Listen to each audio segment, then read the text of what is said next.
Thousands of people walked into the LSAT expecting one test, but they got a different one. Not because the questions were harder, not because the passages were unreadable, but because they were told to expect something that ended up not being there. And that single moment of surprise, that split second of, wait, what? It cost people real points. Let me explain what changed and why it mattered more than most people realize, and how this kind of silent LSAT change is now part of the test itself. Imagine that you sit down, you open reading comprehension, and you do what every serious test taker does. You do a quick structural scan of the four passages. And then you notice something missing. There's no passage A, there's no passage B, no comparative set, no paired reading, just four single passages. When that happens, your brain doesn't calmly ask, what's the author's main point? Instead, it asks something far more dangerous. Is the LSAT broken?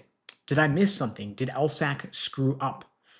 And that moment of panic doesn't feel dramatic, but it can be lethal on a timed exam like the LSAT, because the LSAT is no longer testing reading, it's testing how you respond when your expectations collapse under pressure. Now, for years, for nearly 20 years now, LSAC's own materials explicitly stated that every reading comprehension section includes a comparative passage. Every single section, this was official LSAC language. But then quietly, after the fact, after they made the change, they changed it on their website without any announcement or warning or any email. There was no heads up. And of course, no one's obsessively checking or refreshing some random blog post on LSAC's site before the test, and nor should they have been. So people walked in with these expectations that LSAC itself had reinforced ever since comparative passages were introduced back in June 2007. And when the reality didn't match your expectations, that disconnect cost people time, it cost them confidence, and it cost them points. Now, the irony is that this doesn't hurt beginners the most because they don't even know the format. It doesn't hurt elite scorers the most because they can adapt. It hits those in the middle the hardest because serious students rely on procedural comfort. They've trained that pattern recognition. They've internalized the timing of the exam, and they expect this section to look a particular way. And so when the structure changes without any warning, your brain stalls. Things fall apart. Not because you're weak or you're a bad test taker, because the script you've rehearsed no longer matches your reality. Two students with the same reading ability can walk out with dramatically different scores based purely on how fast they can let go of the plan when things change. Because when something unexpected happens on the LSAT, there are two versions of the same test taker. One of them asks, did I skip something? Is there another screen? Should I ask the proctor if something's wrong? And the other says, okay, this is what it is. And they just start reading. They go into go mode. And every second that you spend hesitating is a second that you're not earning points. And the LSAT doesn't care why you hesitated. It only cares that you did. Now, here's the rule, and it's simpler than most people think. If the section loads cleanly, the test is good. There's no mistake. That's it.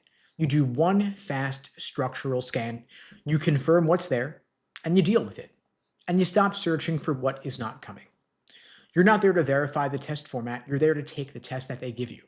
And your job in reading comp never really changes. You're always answering the same questions. What's the author doing? How is the passage organized? Which viewpoints matter? Where does the author stand? Whether it's a single passage or a comparative, your core task is the same. Now, when something unexpected shows up, as it may, you want to avoid these four traps. First, you don't reread the instructions. If something were wrong, rereading wouldn't fix it, it would just waste your time. Second, don't search for missing screens. There is not some other passage loading behind the scenes. Third, don't mentally argue with the test. Thinking this isn't fair is useless when the clock is ticking. And fourth, don't try to confirm anything. Confirmation is a luxury that you just do not have on the LSAT. Every second you spend doubting the setup is a second that you're not earning points. Now, here's the twist. For many students, 4 single reading comp passages are actually easier. The comparative ones are slower. There are more viewpoints to navigate, more mental overhead. and strong readers often lose time just getting oriented. So if you didn't sabotage yourself with self-doubt, this new version of reading comp may have helped you. Because even in single passages, you're still doing a kind of comparative reasoning. You're looking at competing explanations, shifts over time, academic debates, and that skill didn't disappear. They're still testing it, only the format changed slightly. And this is not some unique one-time change, it's a pattern. If we zoom out big picture over the past several years, the LSAT went from being on paper to being online. They removed logic games, and the format has shifted multiple times since. And each time it changes, people feel blindsided, and that's normal. But the underlying test has not changed. The modern LSAT increasingly rewards adaptability under uncertainty. High scorers aren't the people who get the test they planned for, they're the people who handle the test that they're given. Now, uncertainty is no longer a bug, it's a feature, it's part of the exam now. And this is not accidental in a way because in law school, they cold call you. It doesn't follow your outline, it's not pre-planned. The exam fact patterns don't match your study guide. Professors will introduce twists on purpose. And strong students don't freeze under pressure, they adjust. And the LSAT is doing the same thing now. They're not testing whether you can execute a perfect plan, but whether you can let go of the plan when reality refuses to cooperate. The case you get is the case you argue. Now, we don't have an official explanation for why LSAC quietly removed the dual or comparative passages for some test takers in January without any warning, but we can look at LSAC's incentives. Those always matter. And one possibility is that LSAC is looking to quietly reduce score inflation without actually making the test content harder. The new LSAT going forward, whether you're taking it this week or in April or June or beyond, it's going to have the same content, same scoring, but perhaps a bit more uncertainty with regard to the format. And that alone is going to pull scores toward the middle. Another possibility is test security. There have been organized cheating rings on the LSAT over the past several years, ever since the LSAT went online. And so when a test is too predictable, it becomes easier to game. And LSAC has been reusing multiple LSAT exams. And so some of those leaked exams, of course, make it easier for students to get higher scores. And so changing the structure without advance notice makes that leaked material less useful without actually adding harder questions, just making it more unpredictable, which hurts the cheaters more than anybody else. And either way, of course, the result is the same. Your ability to be flexible matters more than the format that you're dealing with.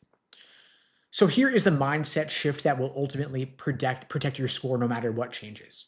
Nothing is missing, nothing is broken, and this might actually be an opportunity because while other test takers are burning time second guessing, you're already reading and solving questions.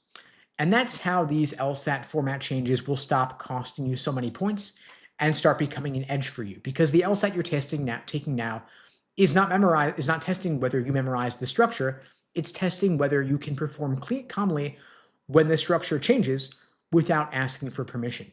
And that skill is going to carry forward with you into law school and beyond.